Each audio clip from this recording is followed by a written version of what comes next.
मी प्रवीण राठोड. तुम्ही पाहता आमचं YouTube channel tech Marathi expert. तर मित्रांनो, राज्यामध्ये मुख्यमंत्री कोण होणार सध्या याची चर्चा जोरदार रंगलेली आहे.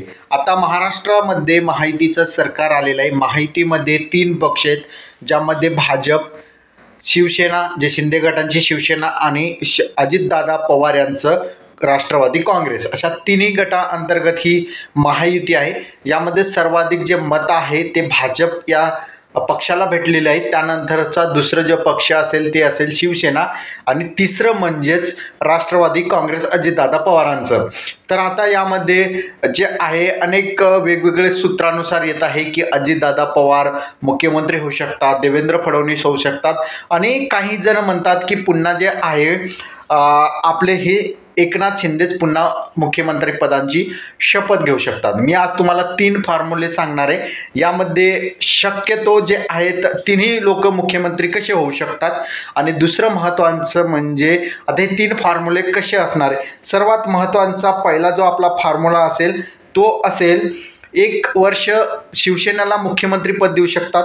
दुसरं म्हणजे राष्ट्रवादीला 1 वर्ष, असे 2 वर्ष झाले आणि 3 वर्ष जे आहे भाजप यांचं मुख्यमंत्री होऊ शकतो. आणि दुसरं फॉर्म्युला महत्त्वाचा आहे की 5 वर्ष जर भाजप या पक्षाला जर मुख्यमंत्रीपद दिलं तर जे महत्त्वाची खाते आहे ते शिवसेना आणि राष्ट्रवादी यांच्याकडे महत्त्वाची खाते देऊ शकतात.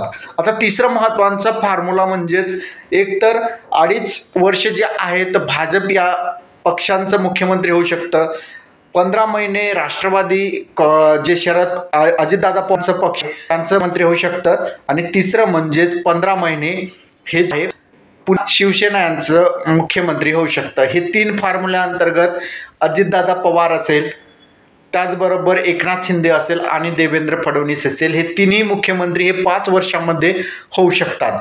तर तुम्हाला काय वाटते मुख्यमंत्री कोण होणार? फॉर्म्युला जे आहे कोणता फॉर्म्युला या ठिकाणी लागू होईल नक्की कमेंटमध्ये सांगा.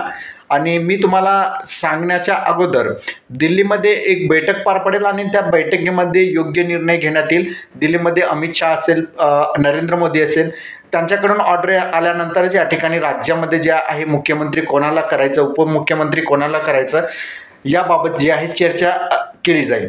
तुम्हाला काय वाटते, राज्य सरकार जे आहे यामध्ये देवेंद्र फडणवीस मुख्यमंत्री होतील की एकनाथ शिंदे मुख्यमंत्री होतील की अजितदादा पवार हे मुख्यमंत्री होतील? नक्की कमेंटमध्ये सांगा. अशाच महत्त्वपूर्ण अपडेटसाठी चॅनलला सबस्क्राईब करा. धन्यवाद.